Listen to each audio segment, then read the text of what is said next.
Ramdam ng matinding init sa iba't ibang panig ng bansa at ang hindi inaasahang biktima ang mga inahing manok at kanilang mga itlog. Dahilan para sa taas presyo ng itlog sa mga pamilihan. Alamin po yan sa Palengke Watch ni Ana Perea. Ramdam na ang matinding init sa iba-ibang bahagi ng bansa.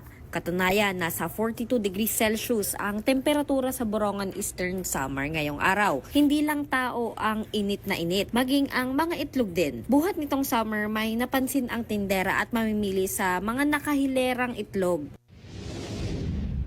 Lumiit siya, pero medyo tumaas yung presyo. Kaya hindi rin natin masisi yung siyempre umaangkat lang naman sila.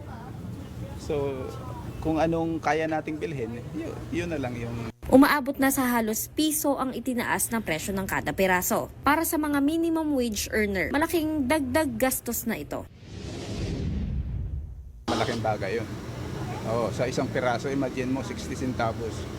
Ay kung ilang piraso yung bibilhin mo, di pag pinagsama-sama mo yun, medyo may impact din yun. Ayon sa Philippine Egg Board Association, sanhi ng pagliit ng itlog ang heat stress sa mga inahing manok. Dahil sa init, nababawasan ang kanilang feed intake na nakakaapekto sa kalidad at sukat ng itlog. Sa kasalukuyan, naglalaro sa 7 pesos and 50 centavos hanggang 13 pesos ang presyo ng itlog. Stable man ang supply, hindi pa rin ito maibaba sa ilang pamilihan dahil sa patuloy na taas presyo ng langis. Kaya ang mga consumer nag-a-adjust na sa kanilang pagbili.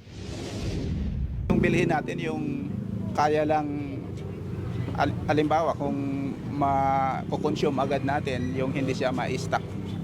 Kasi pag nai-stock yun naman yung tendency na maaaring masira.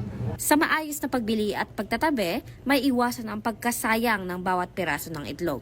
Para sa totoong balita sa Bagong Pilipinas, Ana Perea ng D1 1206 AM para sa Test Tanghali ng Congress TV.